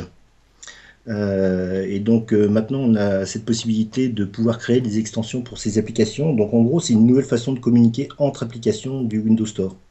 Jusqu'à présent, on pouvait communiquer quand on mettait des fichiers ou par des protocoles. Bah maintenant, on peut déclarer dans son application que c'est une application host qui attend des extensions et on peut créer une nouvelle application qui va aller rajouter des extensions à cette première application. Ensuite, on a tout ce qui est composition. Donc j'ai un anglais aussi bon que celui de Christophe. Donc c'est le Windows UI Composition, donc qui permet de rajouter du shadow, du blur, des brushes, etc. Donc, oui, et surtout on peut les déclarer dans le XAML. C'est ça qui est assez intéressant. Faire du parallaxe. Oui. Et tout ça, très simplement, pas besoin d'écrire de code, uniquement du XAML. On a le convertisseur des applications Win32 en UWP. Alors ça, j'ai pas touché. Je sais pas comment ça ressemble en détail. Voulu, puis j'ai pas eu le temps. Ouais. Tout ce qui est gestion améliorée des game inputs, par exemple, là, il y a eu le Grand Prix de Formule 1 de Spa hier, donc si vous avez un volant avec du force feedback, vous pourrez créer une application UWP qui reconnaîtra ce force feedback. Il y a eu une refonte du code pour tout ce qui est accès au store. Alors, je ne sais pas si vous avez déjà fait des applications UWP avec des in-app purchase ou du licensing ou ce genre de choses. C'était pas très simple. Et là, ils ont rajouté une nouvelle classe qui Store Context, qui permet d'accéder à ça plus simplement. Ensuite, on a le support de Link, donc INK, donc l'écriture manuelle. On a quelque chose de très intéressant qui est un nouveau modèle pour une nouvelle architecture pour les background tasks. Avant, on avait notre projet et puis il fallait créer une nouvelle DLL dans laquelle on implémentait son code de background. Là, on peut rester dans l'application principale. Il suffit juste d'étendre l'objet app pour écouter les background tasks. Et puis, donc, il y a eu une implémentation pour le Media Player qui maintenant s'appelle le Media Player Element, donc qui travaille en background beaucoup plus simplement. Et puis la gestion des nouvelles vignettes et des nouvelles notifications de Windows 10, bon, ce qui est un petit peu normal. Intéressant. Tu as des choses à devoir ajouter, Christophe, sur ça? Je disais, rien que ça, on pourrait faire une émission pour représenter tout ça en 1 heure. Ce serait génial. Je suis sûr que plein de gens, ils seraient OK. On faudrait qu'on lance un sondage, tiens, même. On pourrait... C'est qu'on prenne du temps pour, concrètement regarder, quoi. Ouais. Montrer ça peut être super sympa, ça. Même le truc qui arrive après. Oui. Donc ensuite, il y a, comme il y a eu la mise à jour de Windows 10, il y a eu aussi la mise à jour de Windows 10 IoT. Donc cette fois avec le support des Raspberry Pi 3, Pi 2 et puis aussi Intel Joule, donc qui est spécialisé dans tout ce qui est réalité virtuelle. Avec une intégration du store, du Windows Store qui est beaucoup plus simple. Alors je n'ai pas trop testé, donc je pourrais pas trop vous dire comment ça se passe exactement, mais tout ce qu'on sait, c'est que vous pouvez intégrer directement votre application par exemple, dans votre Raspberry, le distribuer et elle se mettra à jour automatiquement. Ça peut être pas mal. Un peu sur le même principe que ce qu'on a au niveau des applications classiques, téléphone ou desktop, quoi. Voilà, c'est ça. Donc ensuite, on a le support des cartes 8 Go, l'amélioration de la connexion à Azure, qu'est-ce qu'il y a d'autre, puis une mise à jour de la documentation. Bon, pour un petit peu, ce qui n'est pas... ils disent qu'il y a une mise à jour de la documentation, mais pas de partout. Ah, c'est au fur et à mesure alors. Oui, c'est au fur et à mesure, oui. Ouais. Ok. Ensuite, on a le framework.NET Monthly Rollup. Ouais. Donc ça ne concerne pas Windows 10. Donc en gros, c'est via le Windows Update, on a une mise à jour maintenant mensuelle du framework.NET, donc pour Windows 7, Vista, etc. Pour tout ce qui concerne les patchs de sécurité et d'amélioration de la qualité du produit, ce qui veut tout dire et rien dire. Mais en gros, donc ils ont un système de mise à jour du framework qui maintenant est mensuel, un petit peu comme l'ensemble de leurs applications d'ailleurs maintenant. Et donc il y a une publication des mises à jour qui se fait de façon mensuelle et ils l'ont appliqué maintenant pour le framework. Ouais, c'est ça. À mon avis, c'est une demande, je suppose, des entreprises qui veulent avoir une garantie de sécurité, comme ils l'ont au niveau de Windows, de l'avoir de la même manière au niveau des applications custom développées par voilà. dans le panel, quoi, le panel des applications. Alors, ça ne veut pas dire, par exemple, quand le framework passe de version 4.6.2 à 4.6.3, là, il n'y aura pas la mise à jour qui se fera. C'est vraiment que les mises à jour du framework qui est installé sur la machine. Il n'y a pas d'upgrade, quoi. Ensuite, on a alors PowerShell Open Source. Donc, bon, personnellement... Qu'est-ce ça donc? Tu sais que tu as PowerShell dans Windows, donc maintenant il est passé en open source. Il est passé en open source, ok. Donc pour pouvoir avoir aussi un portage sur Linux et Co. Bon, je l'ai mis là parce que généralement je dis si Microsoft publie un code source, allez voir parce que vous pouvez vous en inspirer pour écrire du code propre. Je l'ai regardé, je ne dirais pas que c'est du code propre. Il y a des choses qui sont un peu surprenantes, quoi. Quand tu as des classes qui font plus de 3000 lignes de code, ça peut surprendre, quoi. Ça peut piquer. Ouais, ça pique, oui. Est-ce qu'ils ont mis des commentaires? Moi, c'est toujours ma grande question. Est-ce qu'ils mettent des commentaires au-dessus des méthodes? Oui, il y a des commentaires. Oui. C'est pas en fait, voilà, il y a 3000 lignes de code avec 2000 lignes de commentaires. Voilà. Non, avec 3 lignes au début. Interdit d'utiliser ou de recompiler. Alors voilà, ça c'était juste pour le fun, parce qu'en plus, bon, le code source de PowerShell, enfin, je sais pas, moi... C'est ça qui est un gros contributeur open source. Voilà. Bien, ensuite, on va passer aux outils pour le développeur. Uh-huh. Donc, on a eu la mise à jour d'une nouvelle preview, la version 4 du futur de Visual Studio, donc de Visual Studio 15. Ouais. Attention, il faut désinstaller la version 3 pour pouvoir installer celle-ci. Ouais. Il n'y a rien de bien spécial, c'est surtout de la stabilisation. D'ailleurs, quand vous regardez les posts concernant cette preview, ils insistent surtout sur le programme d'installation plutôt que sur le reste. Ouais. Donc, bon. Ouais. Et la start page Ouais. qui a été adoptée. Ouais. Vous l'avez fait? Non. Non. Quand j'ai vu le document, je me suis dit, bon non, je vais pas le faire. C'est vrai qu'il faut désinstaller la Preview 3 pour cette nouvelle version, si on l'installe évidemment au préalable, mais apparemment elle est compatible avec Visual Studio 2015. Ouais. Donc pour ceux qui nous écoutent, ne pas confondre Visual Studio 15, qui sera la prochaine, et la 2015, qui est l'actuelle. Alors ça peut être intéressant si on veut s'amuser avec ce qu'on verra après, les nouvelles fonctionnalités du langage C#. Ouais. Il y en a quelques-unes qui sont déjà implémentées dans la Preview 4. Donc ça permettra de regarder. Ensuite, on a Visual Studio Code. D'ailleurs, j'ai oublié dans le slide de rajouter Code. Donc il y a Visual Studio Code qui est mis à jour. Ils mettent à jour ça tous les mois. Donc c'est la 1.4 et il n'y a rien de bien sexy, de nouveau. Si ce n'est qu'en parallèle, il y a un nouveau débugger qui a été rajouté pour Visual Studio Code qui permet de débugger des appareils qui sont sous iOS. Donc tu crées ton application web avec Visual Studio Code, tu lances Safari et tu peux faire du remote debug sur ton Safari. Bon, ça peut être pas mal. Ouais, ça existait déjà sur Chrome, et donc ils ont utilisé, parce que normalement avant il fallait avoir un Mac pour pouvoir faire ça. Maintenant on peut le faire directement via le port USB et ils ont utilisé une grosse astuce, ils l'ont détaillé dans le post que je vous ai donné. Okay. Je citerai également ReSharper qui maintenant est en version 2016.2.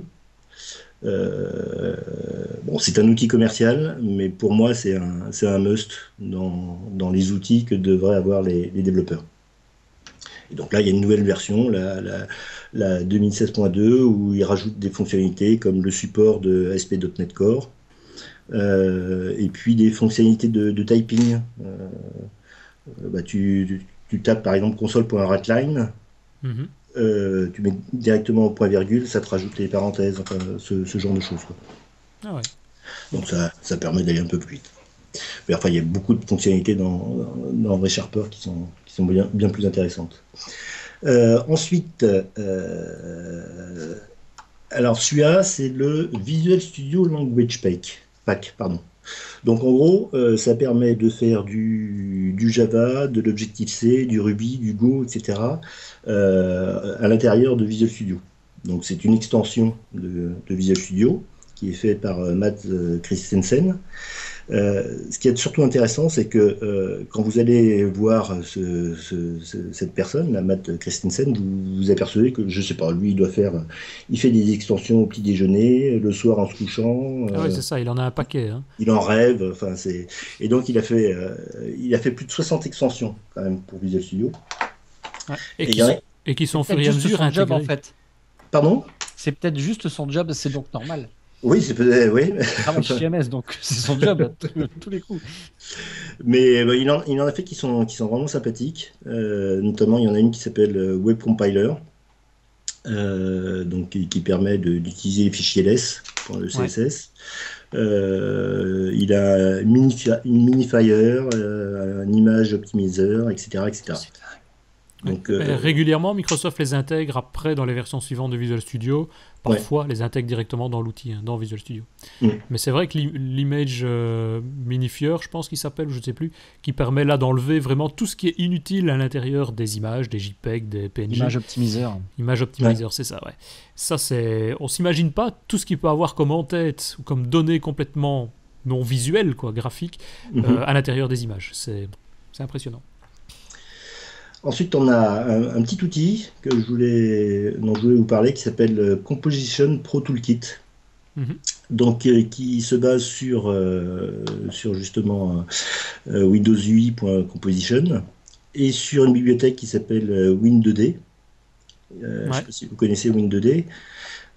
Donc, qui est fait par Sean Hargrave, qui est un ancien de Xena, et qui est une bibliothèque qui permet d'accéder facilement à l'optimisation du GPU.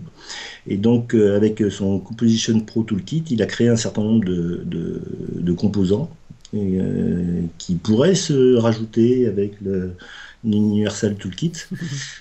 Notamment, on a un Progress Ring, donc, optimisé donc, beau, avec le GPU. Ouais. On a le Fluid Wrap Panel, donc qui permet de, quand on déplace un élément, repositionner les autres éléments dynamiquement et avec animation. On a un contrôle qui permet de rajouter une ombre sur une image, de rajouter des arrondis ou ce genre de choses, ou de la réflexion sur l'image. Et puis on a Fluid Banner, donc qui permet, c'est en gros vous avez 5-6 images verticales, et quand vous cliquez ou tapez sur une des images, il y a une animation, elle occupe l'ensemble de l'écran. Donc à voir, c'est juste histoire de voir ce que ça donne, quoi. C'est assez sympathique. Putain, son Fluid Wrap Panel. Ah à mourir son truc. Ouais. Et puis après, on a le Team Foundation Service qui continue lui aussi. C'est le même process que pour Visual Studio Code, une mise à jour qui a eu lieu au mois de juillet. Il n'y a rien de bien spécial. Il y a juste un truc bête et méchant. Je ne sais pas si vous connaissez Team Foundation Service, si vous l'utilisez. Ouais. Tu sais, sur la page d'accueil, tu peux rajouter ce qu'on appelle des widgets. Oui, tout à fait. Et ils ont rajouté un widget où on peut afficher les tâches qui sont assignées à moi. Ça peut paraître bête, mais c'était bien pratique, plutôt que d'avoir toutes les tâches. Oui, où il fallait au préalable créer une requête, si je me rappelle bien, pour la mettre, quoi. Moi, il y a un truc, mais je crois que c'est en preview, que j'ai essayé pas plus tard que ce matin, c'est qu'il y a maintenant la possibilité d'activer une nouvelle barre de menu, que je trouve nettement plus jolie. Donc en allant simplement sur son nom, quoi, en gros sur son profil, on peut activer une barre de menu qui va se fusionner avec la barre supérieure, la barre bleue, et qui est plus pratique, je trouve, à utiliser que l'ancienne, et qu'ils ont mis en preview, donc on a le choix, on peut revenir en arrière, en avant, comme on veut. C'est pas mal. Mais il faut dire aussi que moi, c'est un des services TFS, Team Foundation Service, que nous, on utilise tout le temps avec les équipes, et que je trouve que c'est un des services dans les outils de Microsoft les plus professionnels. J'ai jamais, moi, eu de problème, tout fonctionne nickel, ça marche, ça suit, ça évolue, toutes les 3 semaines, il y a des nouveautés, Et puis même, dès les premières versions bêta, c'était impeccable, quoi. Ouais, tout à fait.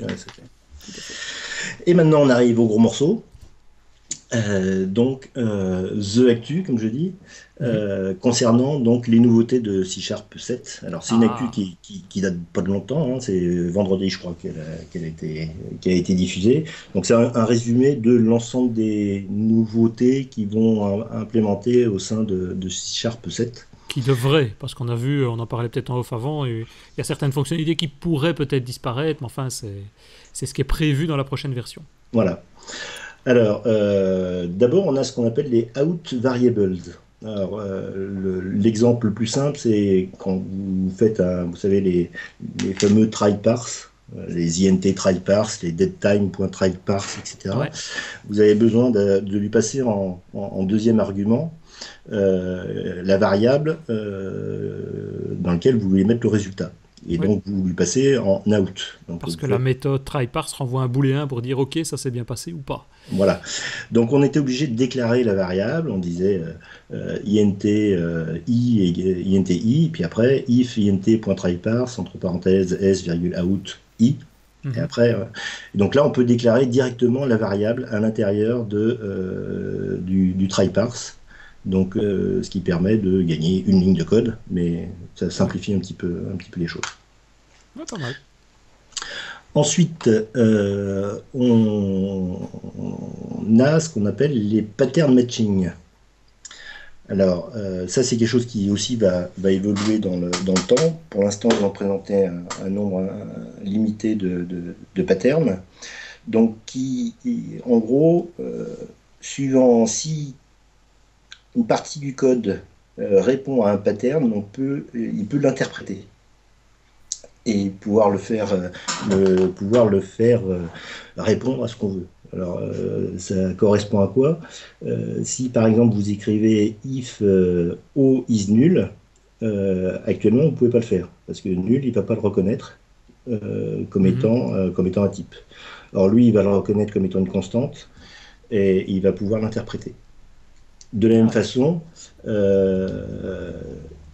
si on lui dit if O is INTI, donc si le type O, si O est de type INT, il va répondre vrai et il va l'affecter dans la variable I. Donc juste après, on pourra utiliser ce I qui a été déclaré au sein du test. C'est ça, donc il est testé et assigné à la valeur, à la variable qu'on lui passe. Voilà. Et de la même façon avec les switches. Donc les switches, normalement, on pouvait utiliser que des variables. Là, de la même façon, on peut faire, imaginons qu'on a un certain nombre de classes, par exemple la classe circle, la classe rectangle. On peut faire un switch, le nom de la variable, par exemple switch shape. Si c'est un cercle, donc case circle, circle, et après on va utiliser la variable circle et typé, donc on peut utiliser directement sa propriété radius. Puissant, hein. Ouais, ça c'est cool ça. Oui. Alors j'ai vu des exemples. Donc si vous allez sur le GitHub de Roslyn, si vous allez dans les features, et c'est là où vous avez des exemples de l'implémentation de tout ça, parfois il y a des moments pour arriver à comprendre ce qui se passe, c'est un peu casse-tête, mais je pense que c'est parce qu'on n'a pas l'habitude encore. Ouais. Ben, c'est très mathématique entre guillemets, c'est très très particulier parce qu'ils doivent aussi s'imaginer tous les cas possibles pour pouvoir l'utiliser, ce genre de choses. Donc, à mon avis, ça doit être assez compliqué aussi à mettre en place. Ouais. Ensuite, on a les tuples. Donc, les tuples qui permettent au sein on a actuellement le type tuple dans le framework. Ouais. Ça, c'est cool. Et là, maintenant, on peut éviter de les déclarer. Donc on peut avoir une méthode qui retourne un tuple, mais au lieu de dire je vais retourner un tuple de type string, il suffit de mettre parenthèse string, virgule string, fermer la parenthèse, et ensuite ma méthode. Et donc ça permet d'avoir une déclaration un petit peu plus sympathique du tuple. On peut même affecter des noms aux propriétés qui seront retournées du tuple. Parce que dans le premier cas, on aura le item.item1 et puis item.item2, quand on a deux éléments dans le tuple. Là, on peut directement dire, entre parenthèses, string first name, virgule, int, age. Et dans ces cas-là, juste après, on peut dire que ma méthode.firstname et ma méthode.age. Ouais, c'est ça. Donc, c'est ce qui permettra d'aller encore plus vite. Et enfin, on a ce qu'ils appellent la déconstruction. C'est-à-dire que là, on a agi au niveau de la déclaration de la méthode. Maintenant, on peut agir également au niveau du consommateur de la méthode. Donc, initialement, on avait la méthode qui était déclarée comme étant string, virgule string, donc qui retournait un tuple de string et string. Et bien là, on peut dire, ma méthode, je vais la consommer et je vais la mettre dans entre parenthèses, string first name, virgule, string last name. Et donc, on aura un objet typé dans lequel on pourra dire item.firstname et item.lastname. Ouais. Donc, c'est des choses qui sont assez puissantes. Alors, il faut savoir que les tuples ont déjà sont implémentés, ça c'est sûr, en VB.NET, puisqu'il y a déjà eu un article là-dessus il y a quelques mois. Sur les nouvelles fonctionnalités de VB.NET. Ah oui, dans cette fonctionnalité-là. Oui, dans cette fonctionnalité. L'objet, je crois qu'il est en système tuple dans lequel tu peux l'utiliser, de manière classique, lui, il existe déjà depuis quelques versions de framework. Quoi. Oui, alors les tuples qui sont utilisés là, c'est pas ceux du... Ce ne sont pas les mêmes. Non, ce ne sont pas les mêmes. C'est des value tuples de mémoire. Et pour l'instant, ils sont même pas dans la preview 4. Il faut rajouter une référence nugget. Pour en disposer. Pour pouvoir les utiliser. Donc, ok. C'est vrai que moi, dans les fonctionnalités, jusqu'à présent, c'est celle qui m'intéresse le plus. Ouais. Bon, et après, il y a tout un tas d'autres choses qui existent. Oui, alors, j'avais oublié ça là. Oui, il y a aussi les fonctions locales. Donc, on peut déclarer maintenant une fonction à l'intérieur d'une fonction. Ça, mine de rien, ça c'est intéressant aussi. Hein. Ouais. Oui, oui, ça risque d'être aussi le casse-tête Pour s'y retrouver, ça pour s'y peut-être. Ouais. retrouver. Mais l'exemple qu'il donne, donc c'est le calcul d'un Fibonacci. Et je pense que ça, c'est un très bon exemple parce que on a une fonction récursive qui n'a rien à faire en dehors de la fonction du calcul du Fibonacci. Donc, Fibonacci. Fibonacci, oui. Il a déclaré. Oh, je vais te parler de ton anglais, toi. C'est de l'italien. Donc ça permet d'éviter d'exposer cette méthode à l'extérieur alors que on en a besoin qu'en interne, quoi. Je trouve ça beaucoup plus propre, moi, personnellement. Ouais, c'est ça. Moi, c'est ce qui me plaît bien là aussi.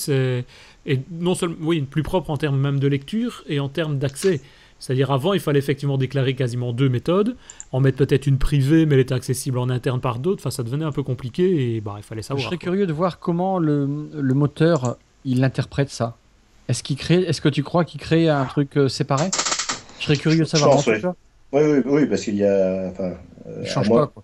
ouais, à moins qu'ils aient changé la CLR, mais Ouais, non. ils vont, comme les types anonymes, ils doivent déclarer une fonction anonyme qu'ils vont rajouter, quoi. Est-ce que tu crois que ça boufferait plus? Ça consommerait plus pour les perfectionnistes?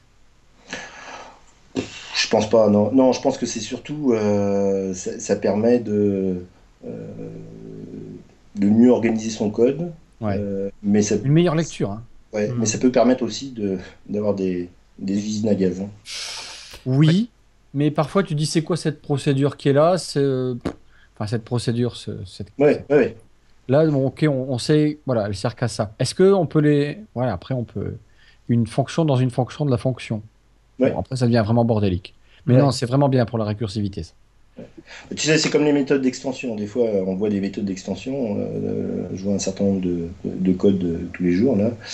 Et les gens qui s'amusent avec les fonctions d'extension, dans le principe, c'est très bien, mais alors ce qu'ils en font, des fois, c'est l'horreur, quoi. Ouais, pour Ouais, débugger bah, ça, c'est ça.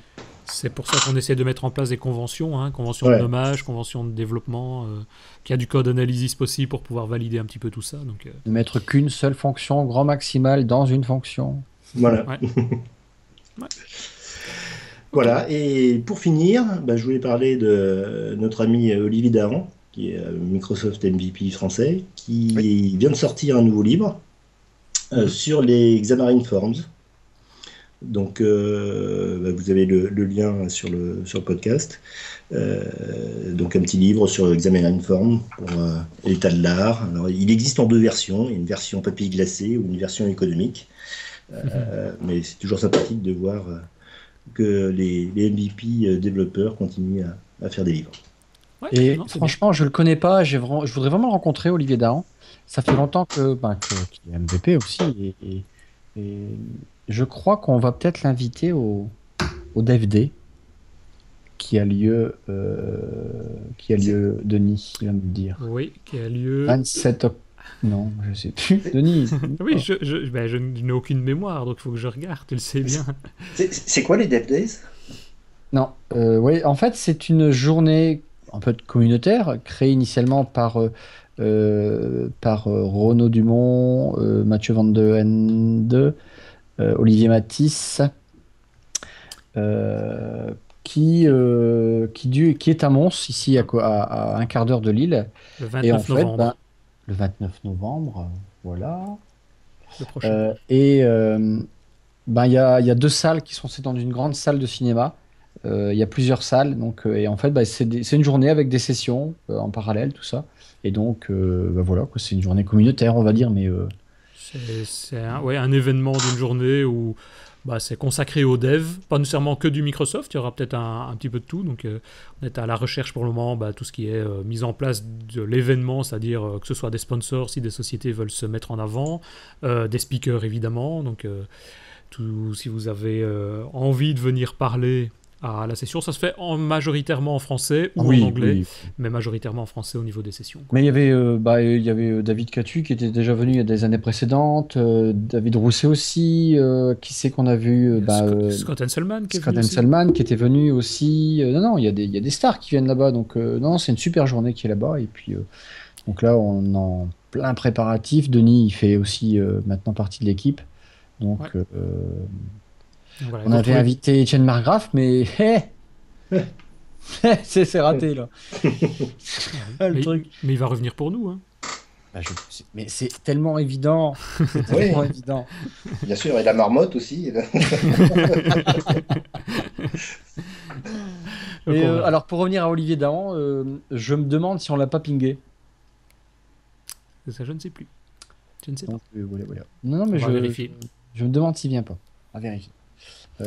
J'ai l'info. Ouais. Il y a peut-être même François Tonic qui va venir. Ah oui. Ouais. Voilà. Bah donc, on donnera plus d'infos de toute façon dans les prochains DevApps aussi. Donc, si vous voulez déjà avoir des informations sur cet événement, il y a un seul site qui est www.devd.be et vous retrouvez un petit peu tout ce qui est nécessaire pour savoir ce qu'il y aura. On va le mettre à jour pour avoir la liste des speakers, la liste des sessions et tout ça va se mettre en place au fur et à mesure. On a encore quelques semaines maintenant pour que tout ça soit finalisé. Ben voilà, je pense qu'on arrive un peu à la fin de cet épisode, un peu plus long que d'habitude, mais on a des nouvelles rubriques, donc c'est un peu logique et c'est un peu normal. J'espère que ça plaira à un plus grand nombre. Donc en tout cas, un grand merci Richard pour toutes ces infos. Merci. Merci à toi Christophe aussi. Merci. Je pense que nous arrivons, donc, comme je l'ai dit à la fin de l'épisode, n'oubliez pas, comme je le dis à chaque fois, que nous attendons toutes vos impressions sur ce dernier épisode ainsi que tous les précédents, en nous laissant un message à la fois de critique s'il y a des choses que vous n'avez pas aimées, que vous souhaitez changer, ou bien d'encouragement en tout cas via le site sur devapps.be ou bien directement via le compte Twitter @devapspodcast. Et à bientôt Richard, à bientôt Christophe. Salut. Bonne soirée. Ciao, bye bye.